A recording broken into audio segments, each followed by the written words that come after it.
Hi there, thank you so much for joining me. Today we're going to be painting this simple little watercolor globe design. For supplies, I have my Princeton Select round brushes here, size 3 and size 0 if I need to do any detail work. So that's Princeton Select Artiste round brushes. And then I have Winsor & Newton Cotman watercolors, which I have set up on this view over here so you can see them as I'm mixing them. And I'm using Arches hot press paper. And then I just have some paper towel and some water here. So let's get started. I've lightly traced my design onto the paper, like very lightly, just to give a general guide of where my lines are going to go. If you'd like, you can skip ahead to see the design at the end to do the same thing, but that's not a must. We'll get started filling this in. So the first thing I'm going to do is grab some blue to mix for the bulk of our earth here, which is going to be the ocean. So just grabbing a blue color and mixing it until you get the look of your ocean water that you'd like. Obviously, there's no one color that works for a globe, so just mixing a few of these blues and purples. That kind of looks like what I'm going for.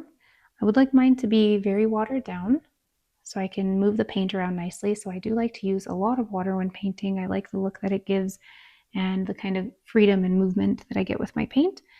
And I'm going to start tracing out the outside edge of the globe here, going around some of the land, trying to move pretty quick so that it doesn't dry too much before I get to add more water in.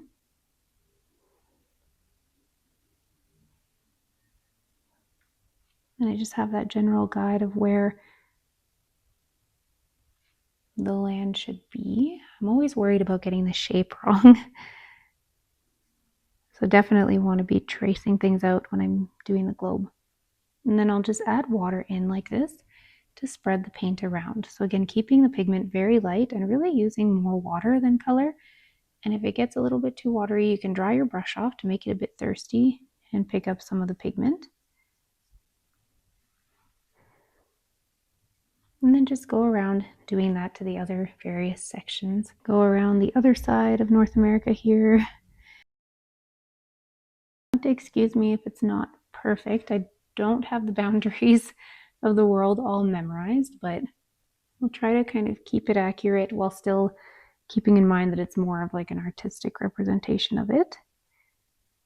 But I think that's about right. The edge of North America there.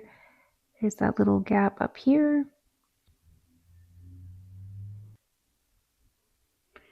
And then that curve that South America has there and heading down.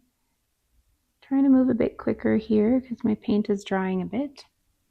Hitting the edge of Africa here and Europe up there, and just kind of giving it the general shape while keeping it really loose so that we're not doing precise borders and land boundaries here. And then take water and just start filling that in. You can always drop a little bit more color in if there's not as much pigment as you'd like around the edges. But same as the first one, just using that water to move the paint around and soften the edges of those outlines.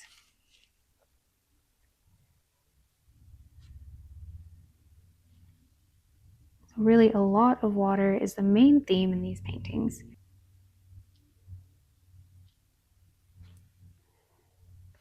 What I love about watercolor is the water really does a lot of the work and really helps smooth any hard edges or lines. Like here where some of my paint dried before I moved through with the water, it'll still kind of bleed together and you can always drop a bit more pigment to smooth it out. So nothing is super set in stone when we're working with watercolor.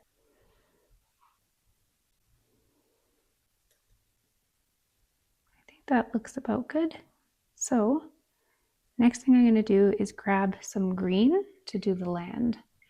I want it to be more of an earthy green, so I'm going to start with some green, but then I'm also going to take some brown and add a tiny bit of brown to it. A little bit more green than that.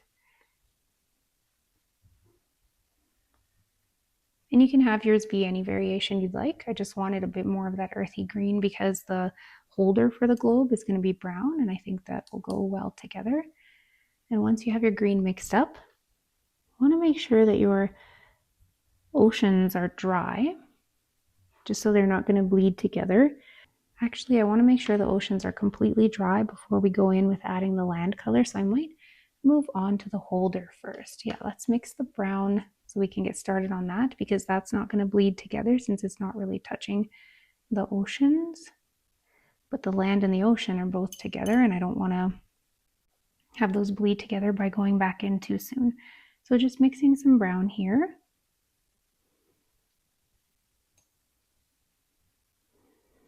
We have brown here, and we can do maybe a little bit of a darker version of the same brown over here just so we have some variation. Mixing a bit more brown, maybe even a tiny bit of black into it, just to drop that in some sections.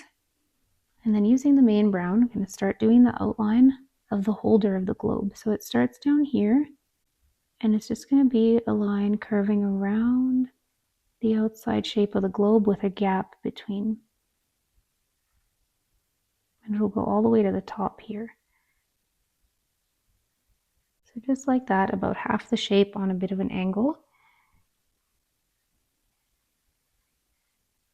And we'll just thicken that a little bit, using the very tip of my brush to keep the line precise. And sometimes I like to just go for short little strokes when I'm doing something really kind of detailed or a line like this. And then once you have the general shape outlined, you can grab some water and drop it in the center here. And then we'll go in after with a dry brush to pick up some of that pigment that goes through the middle. So there, dry off the brush and go and pick some of that up, just so it's more dark around the edges and lighter in the center.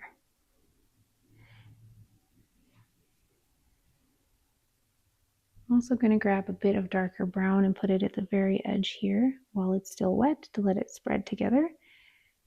Then dry off the brush and use a little bit of water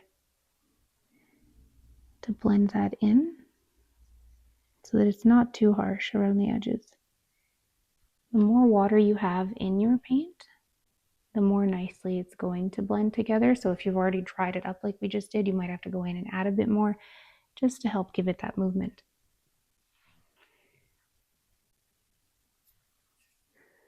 Once that main part is done, I'd like to let that dry before I go in and add the other parts around it. So now I'm going to wash my brush and move on to the land.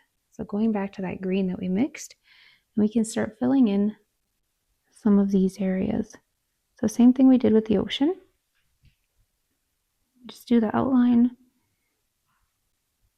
and then we'll use some water to spread it through the shape.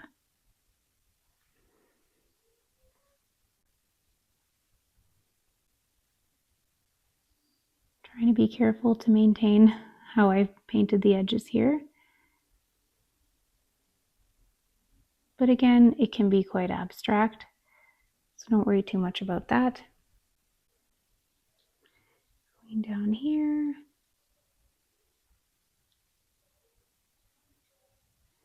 And then just use some water to fill that in before the edges get too dry.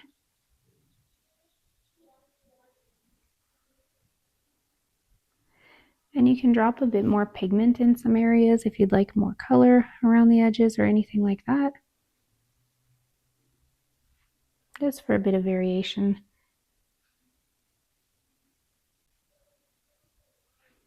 And then we'll do the same over here. Just tracing the green around the edges and around the curve of the globe.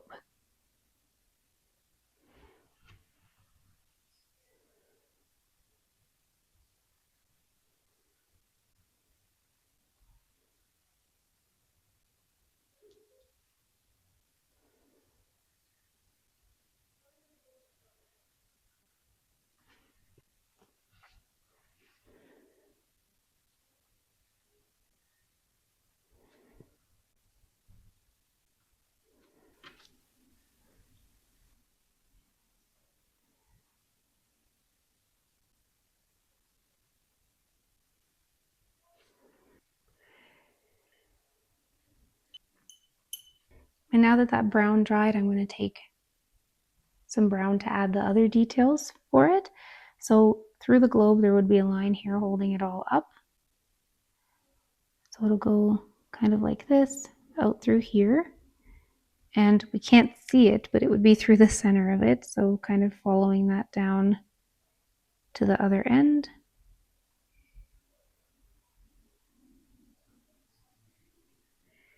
Just putting a bit of brown at the very tip of my brush there.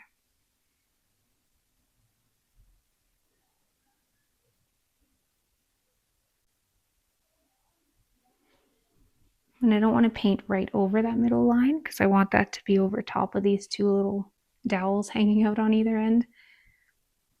And if you want here, you could also use a detail brush if you want it to be smaller and get a bit more control. Really, I'm just putting a lot of pigment down with this one and not as much water because it is such a small detailed section. And now I'm going to reach for my bigger brush again and go make the base here. So the base will just come down like this, 2 lines on either side, using a bit more water to spread it around for the bottom into kind of a oval, a very thin oval because it's placed down on the surface.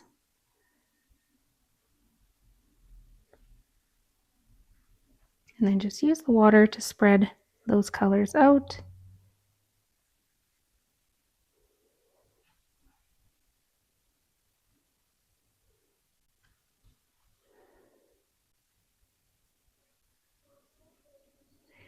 I'm going to take a little bit of brown and just put it at the edges here and at the very bottom.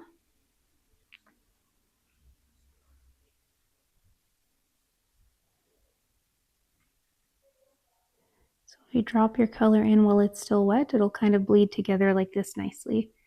I'm also going to do a little bit of that here, since there would be shadow from this top section that's holding the globe up. You can always use water to spread it around a bit more too. And then just let that dry, and then we'll add some details afterwards to it. So while that's drying, I'm going to take my detail brush and go through some of these other sections and just add a little bit of detail in certain areas. I'm going to add this little section up in North America here, kind of coming out with some little bits of land.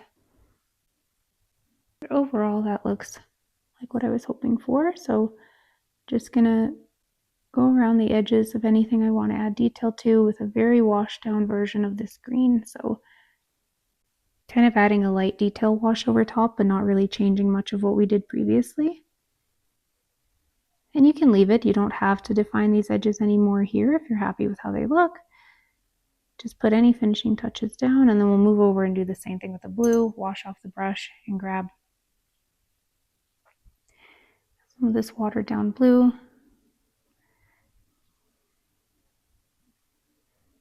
And add any more defining parts around the edges here. Like here where I wanted the blue to go a bit more through the land.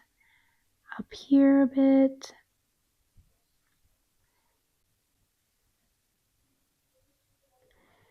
Just want to define it a tiny bit around the edges of the globe where it would curve inwards because there would be a bit more shadow.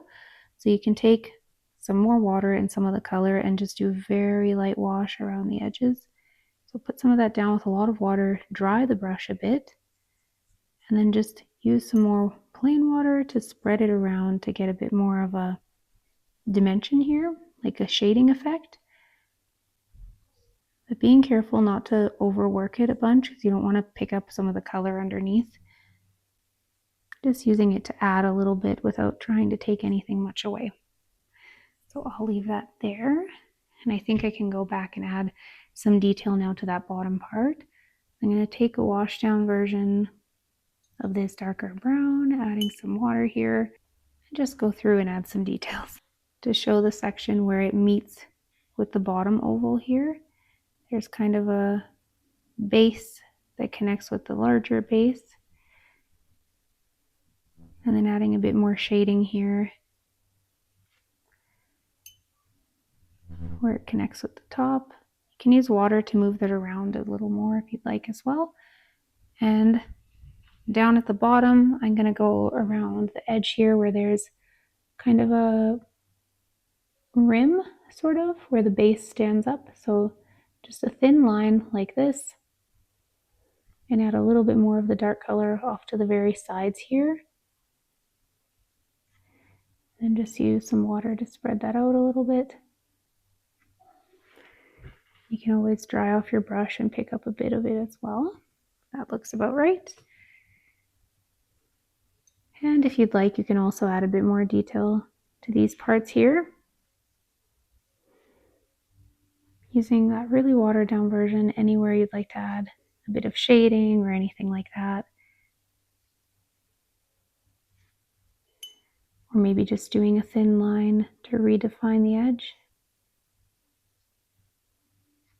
Not necessary, it just depends on how simple or complex you want your design to be.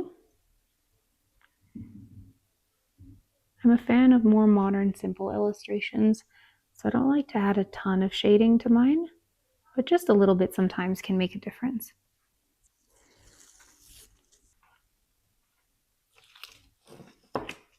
This is a part where you could use some fine liner pen to add a little message if you'd like to make it into a card, or you could just leave it as is. And there we have our watercolor globe design. Thank you so much for painting this with me today. I hope you had a great time, and I hope to see you again next time. Have fun creating and have a great day.